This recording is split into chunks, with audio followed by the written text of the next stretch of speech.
just ignited a storm of controversy after his performance on the American Music Awards. Please welcome the extremely talented Adam Lambert.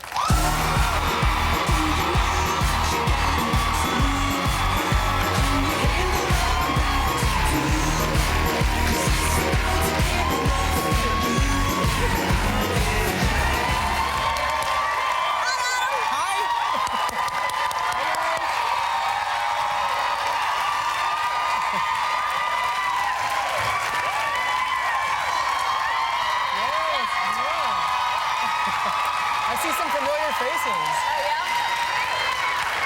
yeah? You are, I was watching you in rehearsal, which, by the way, your voice just blows me away. I love your voice. Thank you. So beautifully clear and strong, and but you're just even more beautiful in person. Like, you're good looking, but you're like, I love the way you look. And what I love when I watch you, too, and I was watching you the other night on something on Letterman, I think, when you perform, you are so present. You don't ever seem, and I know you've done this for a while and you've done theater, but you just never seem nervous. You always seem like you're in the moment and you're singing and you're... That's what you think. Really? Really? I get nervous a lot. I just have learned how to kind of hide it. Yeah, but usually you can't hide it in eyes. You can see in someone's eyes, but you don't seem to get nervous, but you do get nervous. Yeah, here and there. Yeah. Yeah. All right, so... I was nervous the other night. Yeah, okay, let's...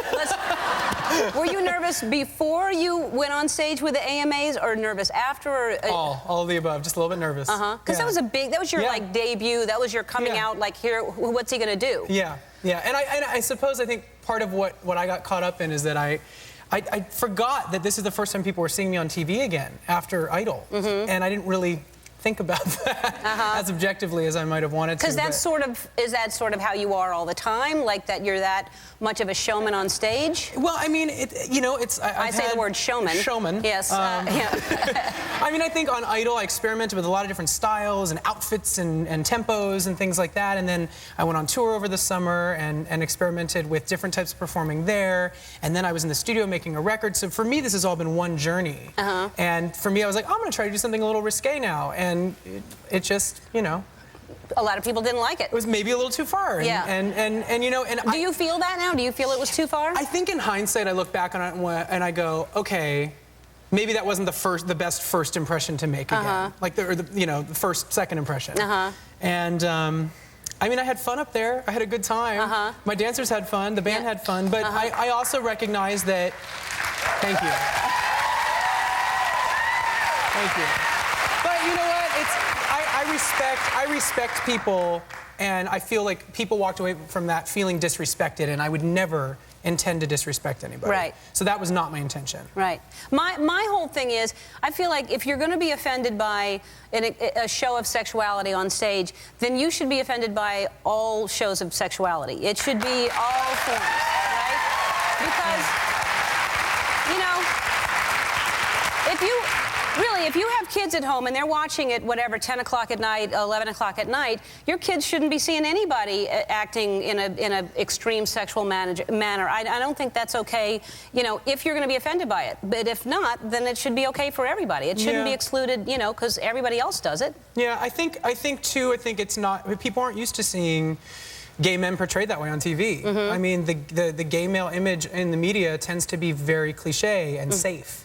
And I think, you know, I got up there and had a little bit more energy, a little more, you know, I was attempting to interpret the lyrics of the song, quite simply. Right. Which, you know, I was putting on a character, I was putting on a persona, being this kind of, you know, rock star, kind of like, you know, dangerous kind of guy.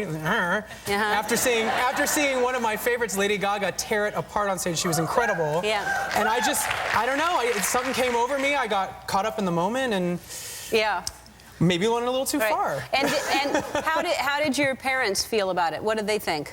Yeah, I think my dad was like, well, maybe you should apologize, Adam. I don't know.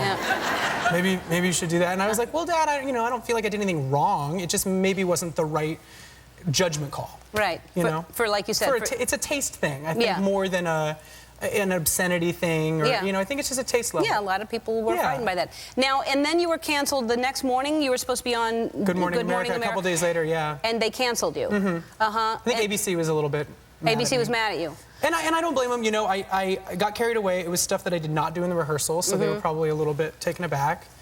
And, you know, they gave me a great opportunity to close the AMAs, and I would never want to smack that gift horse in the mouth. I think that they were taking a big leap of faith having me do that, and unfortunately it didn't work out as we all thought it would. Right. Well, it got the show a lot of attention. It did do that. I mean... Yeah, it's kind of ironic, yeah. Right. Which is why I love your new song. I really love it. It's such a great song anyway, but I love the lyrics, "What do you want from me?" Because, you know, when you're especially when you're new and people are trying to decide, do we like you, do we not like you, who are you? It's really hard to please everybody out there. Really and hard. You're learning that the hard way right out of the gate. So I think you're amazing. I think you're a good guy. I think you're smart. And I think you did something, like you said, that might have been a bad judgment call for some people, but I hope this doesn't hurt you, because I think you're amazing. Thank you. I think you're incredible. Thank you. Thank you. All right, you're going to perform a little later, right? All right, we'll be back.